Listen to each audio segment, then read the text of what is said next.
దగ్గరికి వెళ్ళాలా, ఏదో ఒకటి చెప్పాలా, చెప్పిన నీకేం పర్వాలేదు లేవయ్యా నేనున్నాను అని వాడు కనుక అన్నారనుకో ఈయన కాస్త ధైర్యంగా ఉంటాడు.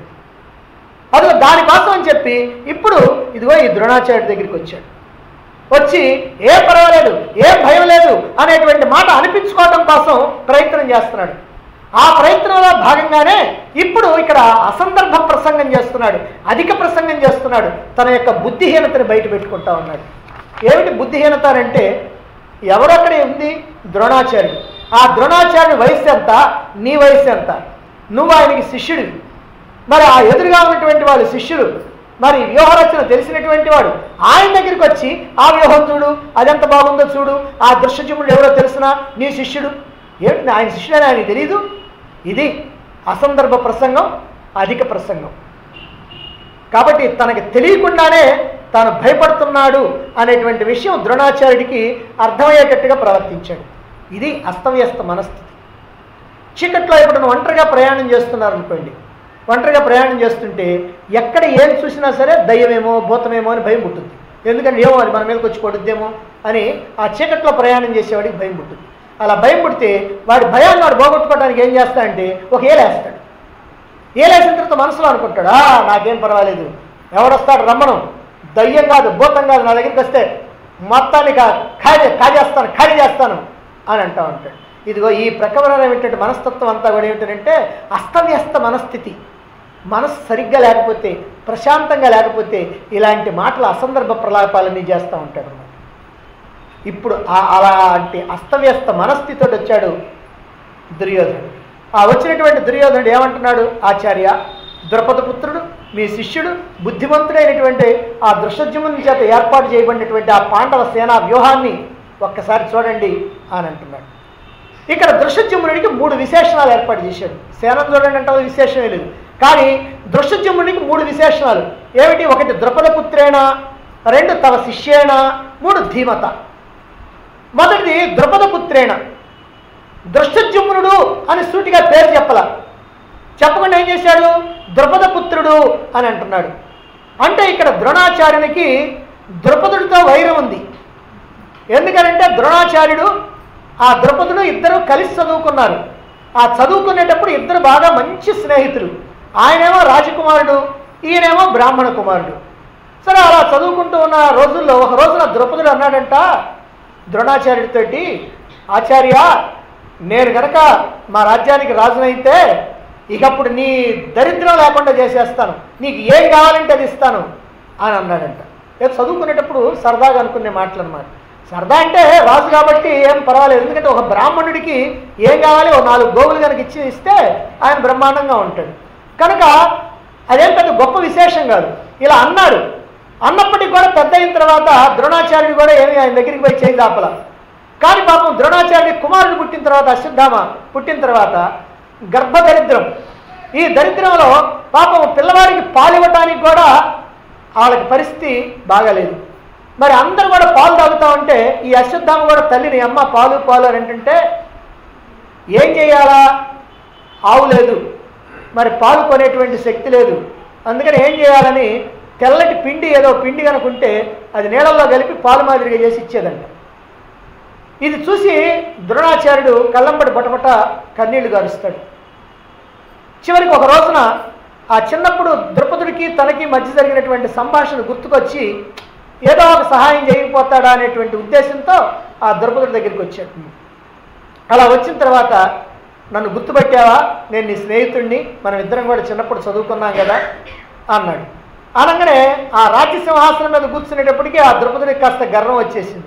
గర్వం వచ్చి, ఓ బ్రాహ్మణుడా, నీకేదన్నా కావాలంటే బిచ్చమెత్తుకో, నన్ను కావాలని అర్థించు, నీకేమైనా కావాలంటే ఇస్తా, అంతేగాని నేను స్నేహితుడిని, నీతో కలిసి చదువుకున్నానని ఈ సంబంధాలన్నీ కలబ్బాకు, ఇవన్నీ అనవసరం, ఈ వ్యర్థ ప్రసంగాలు మాట్లాడొద్దు అని అన్నాడండి. అనేటప్పటికి ద్రోణాచార్యుడికి చాలా బాధేసింది. ఎందుకని అంటే ఆ అడగటానికే ఎంతో బాధపడి ఇన్ని సంవత్సరాల తర్వాత తప్పనిసరి పరిస్థితుల్లో వచ్చి అడుగుతా ఉన్నాడు. అలా అడిగినటువంటి వాడికి ఇంకా ఇంతవరకు అడగని వాడు అడగల, కేవలం ఉరికిన పరిచయం చేసుకుంటే ఇలా మాట్లాడేటప్పటికి ద్రోణాచార్యుడికి చాలా కోపం వచ్చి ఆమె తిరిగి వెళ్ళిపోయాడు. అలా వెళ్ళిపోయి హస్తినాపురం వెళ్ళాడు. ఆ హస్తినాపురంలో కృపాచార్యుడు తన బావమరిది ఉన్నాడు. ఆ బావమరిది ఇంట్లో కొంతకాలం రహస్యంగా ఉన్నాడు. ఆ తర్వాత ఒకనాడు కౌరవ పాండవులు బంతి ఆట ఆడుకుంటా ఉంటే ఆ బంతి బావిలో పడుద్ది. బావిలో పడితే ఆ వైపుగా వచ్చినటువంటి ద్రోణాచార్యుడు వీళ్ళందరూ కూడా బంతి ఎట్ట తీయాలని చుట్టూ బావి చుట్టూ నిలబడితే మీకందరికీ తెలియదా ఇది ఎట్ట తీయాలనో అని అడుగుతాడు. ఆహా మాకు తెలియదంటాడు. అప్పుడు ఆయన బాణం మీద బాణం వేసి దాన్ని తీసి బయటికి ఇస్తాడు. అప్పుడు భీష్ముడితో పరిచయం చేస్తారు. ఇక అక్కడి నుంచి ఆయనకి ఇక డబ్బుకి ఏ కొరవ లేకుండా ఆ రాజా ఆస్థానంలో ఆశ్రయం దొరకటంతో బ్రహ్మాండంగా బ్రతుకుతూ ఉన్నాడు. అయితే ఆ ద్రౌపదుడు తనకి చేసినటువంటి అవమానం మాత్రం లోపల పట్టి పీడిస్తూ ఉంది. అందుకనే విద్యాబుద్ధులన్నీ చెప్పిన తర్వాత గురుదక్షిణగా ఏమేమంటారని అడిగితే శిష్యులు అదిగో నాకు ద్రౌపదుడిని బంధించి తీసుకొచ్చి నా పాదాల మీద పడేయను అన్నాడు. ఇదే మీరు నాకు ఇచ్చేటువంటి గురుదక్షిణ అన్నాడు. ముందు సరే కౌరవులు పోయారు కర్ణుడితో సహా. మరి ఆ ద్రౌపదుడు వేసినటువంటి బాణాల ధాటికి తట్టుకోలేక కర్ణుడి యొక్క అంగసంధుల్లో 28 బాణాలతో తాడనం చేస్తే కర్ణుడు కాస్త పారిపోతాడు. కొద్దిసేపు ఆగిన తర్వాత దుర్యోధనుడు మిగిలినటువంటి సోదరులంతా కూడా వెనుదిరిగి వచ్చేస్తారు. ఆ తర్వాత భీమార్జునులు వెళ్తారు. ఆ భీమార్జునులు అటు సైన్యాన్ని సంహరించారు, ఇటు ద్రౌపదుడిని బంధించి తీసుకొచ్చి ద్రోణాచార్యుడి యొక్క కాళ్ళ మీద పడేస్తారు. దాంతో ఈయన కోపం కాస్త తీరిపోయింది. ఎందుకంటే బ్రాహ్మణుడి యొక్క కోపం ఎంతసేపు ఉంటుందనంటే ఎండుగడ్డి మండిస్తే ఎంతసేపు ఉంటుందో అంతసేపు ఉంటుందంట. అందుకనే బ్రాహ్మణ కోపము తృణహుతాశనము దీర్ఘమగునే అంటాడు. అంటే తృణహుతాశనం అని అంటే ఎండుగడ్డిని కనుక మండిస్తే అది చాలా కాలం మండుద్దా, చప్పున మండి ఆమెను చప్పున చల్లారిపోద్ది అనేటువంటి ఉద్దేశంతో బ్రాహ్మణ కోపం అలాంటిదనండి. కానీ మిగిలినటువంటి వాళ్ళ కోపం అలాంటిది కాదు. వీళ్ళు ఏం చేస్తారంటే వీళ్ళు పోయిన దాకనో వాళ్ళు పోయిన దాకనో ఈ కోపాన్ని అట్లనే పొడిగించుకుంటూ వస్తూ ఉంటారు. అందువల్ల ఎప్పుడైతే ద్రౌపదుడిని కట్టి తీసుకొచ్చారో ద్రోణాచార్యుడి కోపం పోయింది. కానీ ఇప్పుడు ద్రౌపదుడికి కోపం వచ్చింది. ఈ కోపంతో ద్రోణాచార్యుని చంపేటువంటి కొడుకు కావాలని చెప్పి ఆయన అలా అలా అలా ఎంతోమంది మునీశ్వరుల్ని ఋషిపుంగవుల్ని ఆశ్రయిస్తాడు అరణ్యాలకు వెళ్ళి. అలా వెళ్ళగా యాజుడు ఉపయాజుడు అనేటువంటి ఒక ఇద్దరు మునీశ్వరులు ఈయనకి తటస్థపడతారు. తటస్థపడితే వాళ్ళ చేత ఒక యాగం చేయిస్తే ఆ యజ్ఞకుండం మధ్యలో నుంచి ధనుర్బాణాలతోటి దివ్యమైనటువంటి రథంతో కవచంతో రకరకాలైనటువంటి ఆయుధాలతోటి అస్త్రశస్త్రాలతోటి వస్తాడు యవ్వనంలో ఉన్నటువంటి ఒక పుత్రుడు దృష్టజుమ్నుడు. అలాగనే దేవీ మధ్యంలో నుంచి సర్వాలయ నిరుపమాన సౌందర్యంతో క్రోశ పర్యంత వ్యాప్త శరీర సౌగంధ్యం కలిగినటువంటి సాక్షాత్ స్వర్గలక్ష్మి అనదగినటువంటి ద్రౌపదీదేవి కొడుతుంది. ఇలా ద్రోణాచార్యుడికి శత్రుత్వం, ద్రోణాచార్యుని ఎలాగైనా సరే చంపాలి అనేటువంటి ఉద్దేశంతో అతన్ని చంపేటువంటి కుమారుడు కావాలనేటువంటి ఉద్దేశంతో చేసినటువంటి యజ్ఞం నుంచి పుట్టినటువంటి వాడు ఈ దృష్టజుమ్నుడు. కాబట్టి ఈ మొత్తం ఈయన గుర్తు రావాలి.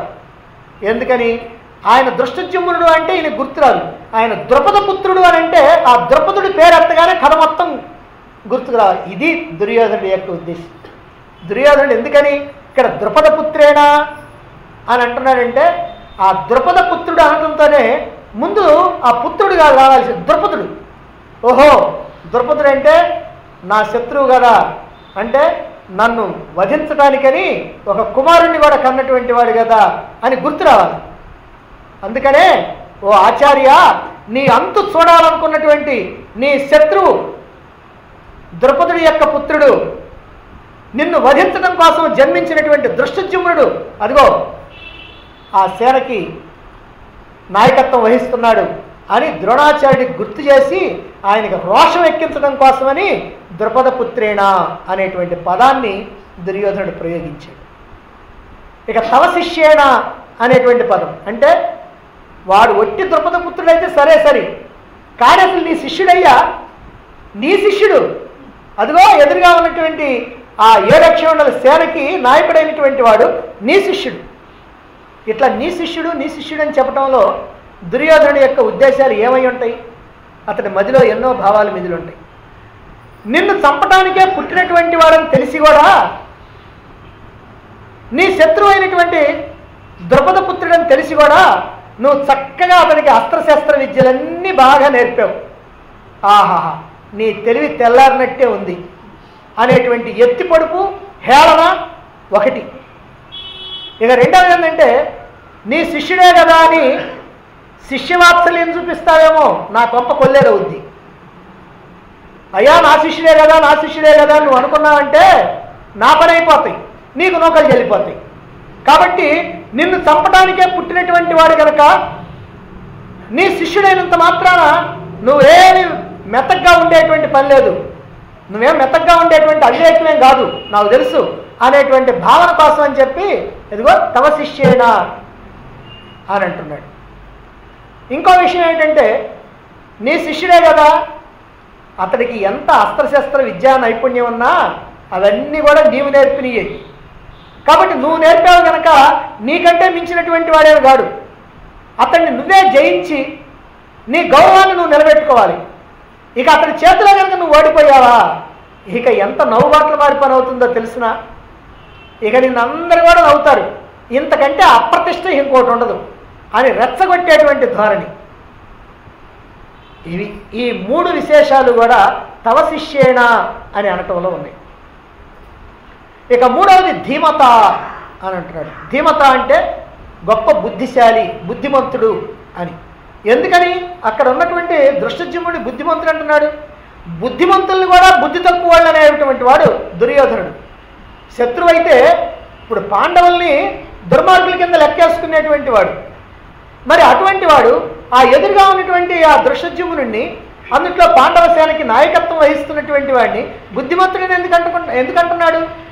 ఎందుకనంటే ఆహా భలే బుద్ధిమంతుడయ్యా ఆయన.